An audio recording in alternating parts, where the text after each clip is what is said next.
To the world news right here on Voice of the People 90.3 FM. My name is Esther Wachiko and these are the top stories. IPOP sends serious warning to politicians ahead of Imo election. NLC TUC declared nationwide strike over attack on Joe Ajaro. Pengusin reacts to Joe Ajaro's brutalization. Northern group threatens to stop supplying food to the south.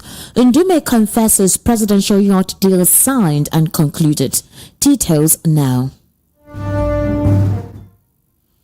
The world news begins with the indigenous people of Biafra, IPOP, sending a serious warning to politicians ahead of the Imo State governorship election on November 11. In a statement issued today by its spokesperson, Emma Powerful, IPOP said the state must not be thrown into political crisis during or after the election. The group said though it does not get involved in elections, it won't be silent and watch corrupt stakeholders perpetrate evil in the state and southeast. IPOP cautioned the Independent National Electoral Commission against conniving with politicians to compromise the integrity of the election. IPOP members are not politicians and neither partisan, Powerful disclosed. However, he stated that they are against any political party or government that is toxic to the people. Powerful blamed the insecurity in the state, alleging that Hope Uzodinma, the governor of Imo State, is playing politics with people's lives. Now, the organized labor unions comprising the Trade Union Congress, TUC, and the Niger Labor Congress, NLC, have declared a nationwide strike over the attack on its NLC president, Joe Ajaro. Announcing the development at a briefing in Abuja earlier today, the leadership of the NLC and the TUC issued a 6-point demand to the federal government, which includes the immediate removal of the Imo State Commissioner of Police and the area commander, amongst other police officers, for their alleged involvement in the brutalization and humiliation of Ajaro and other workers. The nationwide strike is to commence on Wednesday, November 8, 2023. You'll recall that the NLC president was reportedly captured and brutalized during the organized labor protest in Imo State last Wednesday. Ajaro was whisked away by men of the Nigerian police force and later appeared with injuries on his face, revealing that he was beaten. Meanwhile, the Petroleum and Natural Gas Senior Staff Association of Nigeria, Pengusin, has condemned the attack on the president of the Niger Labour Congress, Joe Ajaro. The president of Pengusin, Festus Osifo, and Secretary Lumumba Okugbawa, in a statement released today as well, described the attack on Ajaro as an existential threat to the trade union movement in Nigeria. Pengusin further stated that the attack on Ajaro is a blatant violation of human rights and an assault on the principles of democracy, freedom of expression, association. Workers in the state had protested over an alleged serial and habitual abuse and violation of their rights by the state government. Police said Ajaro was taken into custody for his protection, but the NLC said he was brutalized after his arrest. The Imo State Governor, Hope Uzodinma, in his reaction to the development, accused the NLC leader of mixing politics with unionism. Also, the Apex Igbo Social Cultural Organization, Ohaneze Indibo Youth Council Worldwide, condemned the attack on the national president of the Niger Labour Congress, Joe Ajaro, in Imo State. Ohaneze charged President Bola Tinubu to call the governor of Imo State, Hope Uzodinma, to order. The national president of Ohaneze also stated that the group was enraged after a few days before the governorship election. State-sponsored terror was still taking root in the state. Now, the national president of Ohaneze Youth, Oku Nnabuike, in a statement released today, accused the Imo State government of promoting violence. He said Imo State has not known peace. Several lives have been lost, including properties worth billions of naira. End quote. Now, a group identified as a Northern Consensus Movement of Nigeria has threatened to stop all food supplies coming from the northern and southern region of the country. The group also disclosed their plans to embark on protests if their demands are not met within 4 weeks, that is a month. The group issued the threat in response to the recent warning issued by Yoruba Nation agitator Chief Sunday Adeyemo, better known as Sunday Igboho, for the Fulani community to vacate Yoruba land. Igboho had issued the statement statement while reacting to a clash between family security operatives and the Fulani herdsmen in Oyo and Ogun State. However, the Northern Group, in their own counter demands, which were conveyed during a press conference on Thursday by their president, Awal Aliyu, said that based on Igboho's threatened ultimatum, they also want Yorubas living in the northern region to leave if Igboho does not drop his own demands as well. They noted that several efforts made on their demands have been proven to be abortive as their pleas were ignored by the previous and current leaders across the country. Elsewhere, the chief whip of the Senate, Senator Ali Ndume, has revealed that the deal of the presidential yacht included in the supplementary budget has already been signed and delivered. Ndume made this revelation via a Monitor television interview today. He said, and I quote, "The deal has been signed and delivered, but not paid, and that's what brought the inclusion of the amount 5 billion naira in the supplementary budget." Recall that the House of Representatives rejected the federal government's plan to buy a presidential yacht, which is expected to cost 5 billion naira in the supplementary budget. The controversial presidential yacht has been met with public outrage as Nigerians have criticized the plan as a waste of money on luxuries considering the economic situation in the country. President Tinubu had tabled a supplementary budget on the National Assembly for approval, with the planned purchase of the yacht listed under the Nigerian Navy's proposed capital expenditure of $53 million. Meanwhile, the presidency has claimed the item named presidential yacht, as found in the 2023 supplementary appropriation bill, is not for Tinubu's personal use. The presidency said the naval boat bears such a classification because of the high-level security features.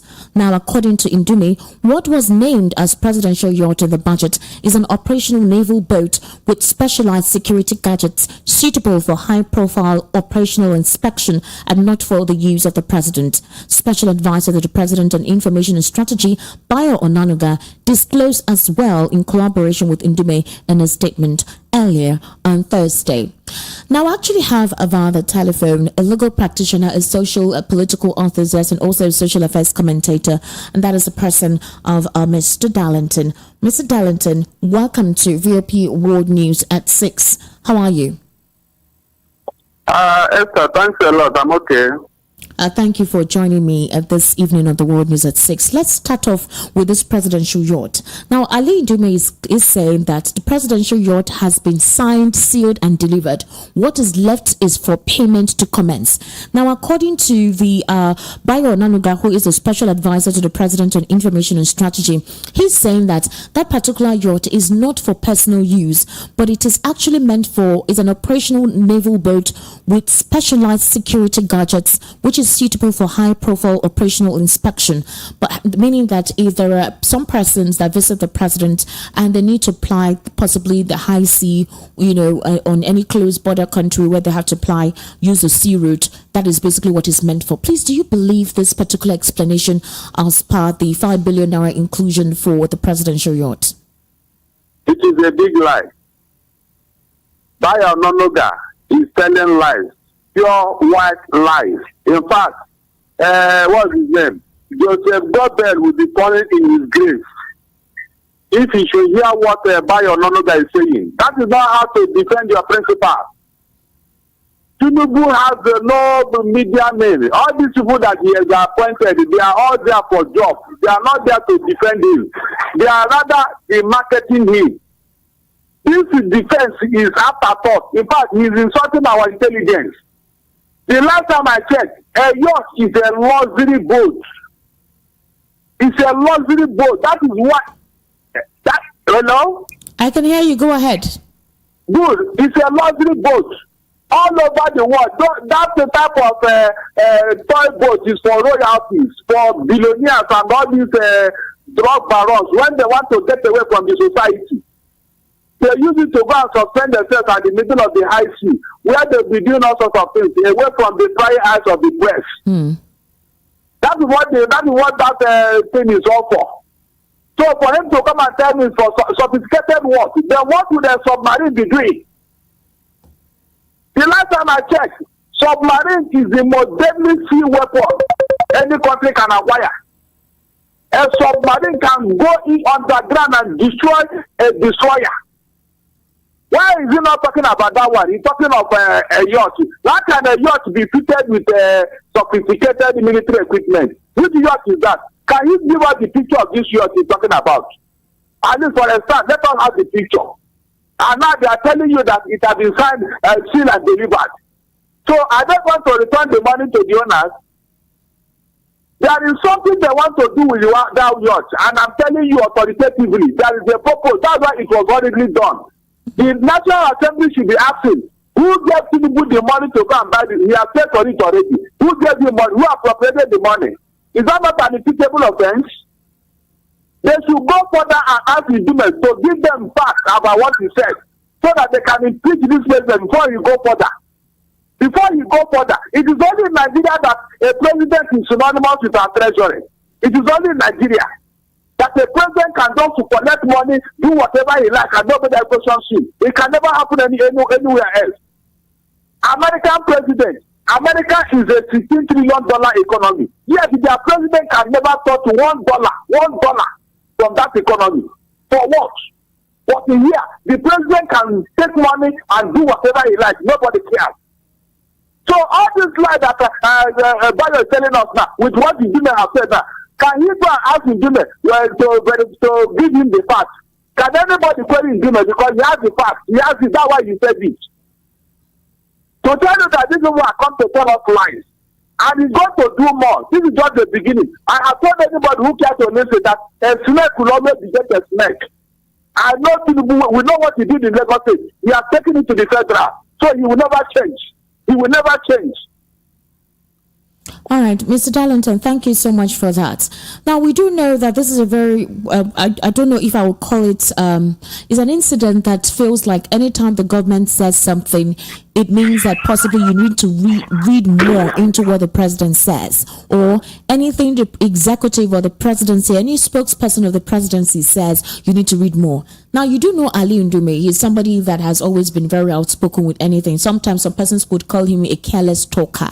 He has said that particular presidential yacht has been signed and delivered. That meaning that all the reaction that we have garnered is a reaction coming too late, because it was built under a different guise. Now, with the explanation of Bayo Onanuga, are we saying, does it literally mean that this yacht will definitely be obtained, whether we like it or not? Because according to Onanuga, it has some special security gadgets, and it's for a naval operation, special naval operation activities. So the question is, why use a presidential yacht as a name? Is a reaction from Nigerians, based on the yacht, a distraction from the main issue, from whatever it is that was presented as a supplementary budget? Is the reaction a distraction for the Senate to do what they want to do based on the president's requests? If it is clearly for the Navy, it will come under the Navy requirement. The Navy would have stated it there that this is what they need. It wouldn't have done anything presidential about it. This is the only time I'm hearing of presidential yachts. I don't know who brought this nomenclature into our policy. I have been telling Bayo Onanuga, let him show us the picture of this yacht. Let us see the security features he's talking about. Or doesn't such a yacht exist? Let us see this thing and know whether what he's telling us is true. Are we not supposed to see this yacht? How can a yacht be battleship all of a sudden? Only in Nigeria. It is only in Nigeria that a yacht will turn into a battleship. And they want us to swallow it in hook, line, and sinker. In the first place, it was only when people reacted that this defense came up. Esther, do you remember? It was when people reacted that this defense came up. Ab initio, nobody told us it was for the Navy. Nobody said anything about it. So how can we not believe that it is for the Navy? How can we? It is uncalled for. We have never seen any yacht anywhere in the world that is for military operation. No yacht. The last time I checked, it is either the destroyer or submarine or battleship. These are the things we are familiar with. So which is this yacht that is fitted with all kind of, where is it? Who built it? Is it a novel idea? That thing is a luxury toy. And it is for Tinubu. He has the reason why he wants that thing. He has the reason. So that whenever he wants to go away, Here we will not see what he's doing. He will just disappear. And by another guy will tell us that the president is resting. All The right, other one Mr. will come and tell us that he's in state matters. All right, Mr. Darlington. Now, the political party of the All Progressives Congress has kicked against a protest being planned in the United Kingdom with respect to the academic qualification of President Bola Ahmed Tinubu. Now, this was recently disclosed in a statement released by Mr. Tunde Doherty, the chairman of APC UK chapter, while stressing that the president has the capacity to govern Nigeria. He said, and I quote, "It has come to our attention that this group is organizing a protest in London to propagate unfounded claims about the educational credentials of President Bola Tinubu. We firmly believe our responsibility is to address this matter and underscore the significance of relying on substantiated facts over premature and unsubstantiated allegations." They went further to give more emoluments on President Bola Ahmed Tinubu, stating that throughout his career, Tinubu has demonstrated an unwavering commitment to the betterment of Nigeria and its people.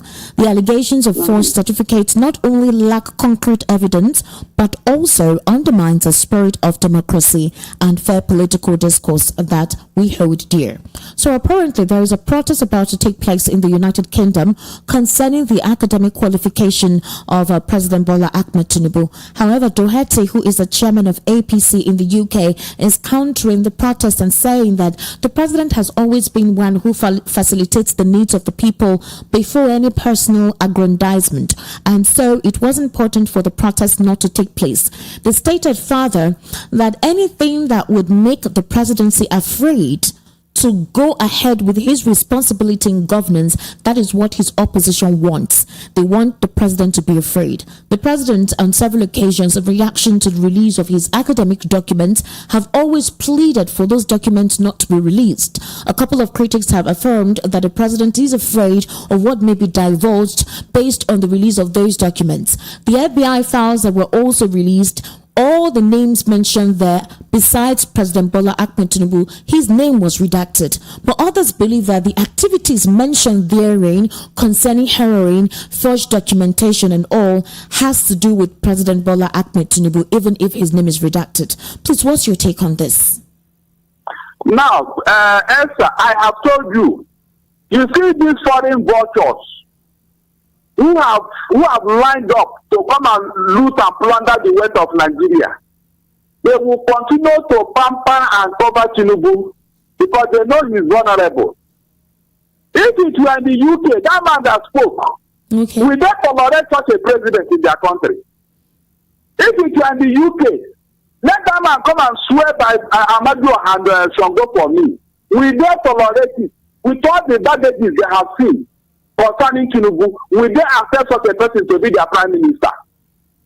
If he says so, then why did they sack Boris Johnson just because of he violated the COVID-19 protocol? A very minor issue. Then for a man with these baggages, he did not even, nobody have asked Tinubu, why didn't you defend all these allegations against you? All of them are just covering Tinubu, telling us that he will govern Nigeria. Okay, since he came into office, the man who claimed that Tinubu can govern Nigeria, has he looked at the performance of Tinubu after almost 200 days in office? Are things getting better or worse? It is because they are benefiting from this thing going on here. Esther, these people are losing Nigeria. We are paying heavy price just to validate Tinubu's presidency. Only God knows how much that is being paid. You have now that a yacht has been paid and delivered. You know how much that went behind the scene. You know how many people that have collected money just to cover Tinubu in the Western world. Yeah? Can you tell me that they are doing this thing for Tinubu pro bono? Is it possible? Tomorrow they'll come and tell us there's no money. Meanwhile, people are somewhere collecting our money just to validate one man in office. Something they cannot tolerate in their country. They will never accept such a person to be their president. I know that for sure. Then why do they think that it is the best way for Nigeria? By the way, who told them that we wanted him in office? Who told them? How come all of a sudden, both the UK and US, some psychopaths among them, they are not telling us that Tinubu is the best person to rule. Why can't they accept Tinubu? Why did they deport him from US in 1994? Why did they deport him? So you can see now that all these people, they are paid the hatchet men. They are doing this hatchet job just to validate Tinubu should not. But whether they like it or not, Nigerians are made up. In the mind of every Nigerian, Tinubu did not become their president in a genuine way. Every Nigerian knows that, whether this Western world like it or not. As long as Tinubu did not defend any of this allegation, he is guilty as charged. Now let's look at the FBI files that were released, whereby President Bola Ahmed Tinubu's name was redacted, concerning the heroin omnist and other stuff that were involved in that particular FBI file. Now, although the president's name was redacted, the speculation is that every other activity mentioned involves the president. It's just his name that was redacted. These were persons that were in cahoots with President Bola Ahmed Tinubu. The fact that right now, due to the fact that the Supreme Court has legitimized his win on February 25, it doesn't recuse the fact that all that was listed on those files does not pertain with the president. Do you think that's true? There were other individuals who were mentioned. The president's name was redacted, but they believe that these are the allies of the president and they were all involved in the activity. Do you believe that? Esther, as it is now, I don't even know what to believe again, because the FBI, all of us, we had the hope on. They have started speaking from both sides of their mouth. Why did they redact Tinubu's name from the file they promised to release? That is the question they don't answer them. They said it is whatever, privacy law, whatever. But when it comes to criminal matters, why didn't they use it for Donald Trump or even their president, their sitting president? Were you not here when Joe Biden was investigated by this same FBI? Why didn't they give him immunity? That is the sitting president. Donald Trump, their former president, look at what they are doing to him. By next year, Martin Adama will be going to court and he may be jailed. So when it comes to their own matter, they want a very responsible, a very decent, a very honest president, a man with character. But when it comes to Africa, they can give us whatever. They can try every means to make sure that the worst among us is ruling the best among us, so that they can have easy access to our treasury, to our economy, to our resources. Is there any other reason? There's no other reason. Let the FBI come and tell me that this thing they are saying now, they meant it when they are saying it, that they are sincere about it. It is not coming from their heart. Well, Mr. Darlington, these planned protests, this supposed planned protest in the United Kingdom, is alleged to be organized by Aisha Yesufu. Can you hear me, Mr. Darlington? Yes, I'm hearing you. Tunde Doherty made the assertion while he was responding to the allegations by a group led by Aisha Yesufu, who is a supporter of the Labour Party, and he is saying that whatever it is anybody wants to do will not hold water, because the president has the people's interest as at heart foremost. Anything concerning the president's documentation, his academic certificate, whatever document it is basically baseless, because at the moment the president is more concerned about ruling the country properly and re-establishing an economic activity that will move the nation forward. So would you agree with the perspective of Tunde Doherty in reaction to Aisha Yesufu's supposed planned protest in the United Kingdom against? I have told you, Esther, it is now that all these psychopaths that are surrounding Tinubu, this is the time they will be making a killing. Because they will be doing all these things just to police Tinubu. Inside them, in the heart of their heart, they know that what they are saying is not true. If the president wants to rule Nigeria properly, who told you that the Tinubu has the interest of Nigerians at heart? Under 5 months of his coming into power, look at where we are.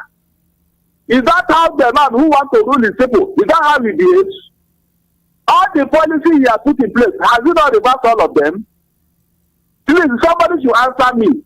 So, what is that thing that shows him the heart that Tinubu actually needs to rule? Does he even know what to do? He has been reversing himself. That is the truth. He has not done anything to show that he has a leadership quality. All this thing that they are saying, it is the section of the press that has been paid and the boss that are massaging the ego of Tinubu. Ab initio, he has no leadership quality. Everything about Tinubu is not genuine or pure. Whatever he has achieved in life, it is the press that made him possible.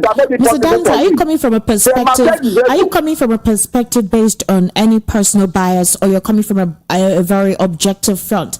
Because I don't want it to seem as if maybe it's because you have a personal bias towards the president. Is it possible that these are smear campaigns? You know, let's look at the angle from. Let's look at the situation from all sides. Hold on. It is the person that is telling us that Tinubu meant well, and I'm asking, in what way does Tinubu meant well?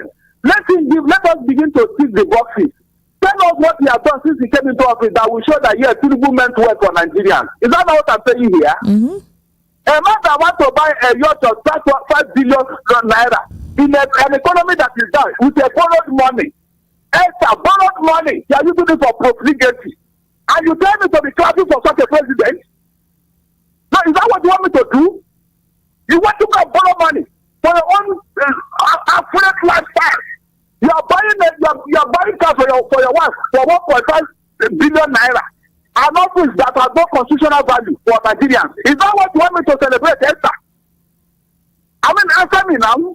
No, I'm not saying you should celebrate it. I'm just asking based on what Tunde Doherty said. So it doesn't seem as if there is a personal prerogative in this whole thing. We are objectively trying to analyze all that has transpired ever since the president assumed office and the proposed planned protests in the United Kingdom. Tunde Doherty is insisting that the president has the people's interest at heart and the people should give him an opportunity to rule and prevent these distractions from distracting him from doing the needful. That's basically why I'm asking.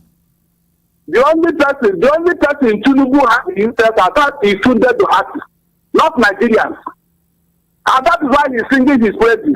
As for me and many Nigerians who are suffering, many Nigerians who are suffering, how can Tinubu have their interest at heart? Let Tunde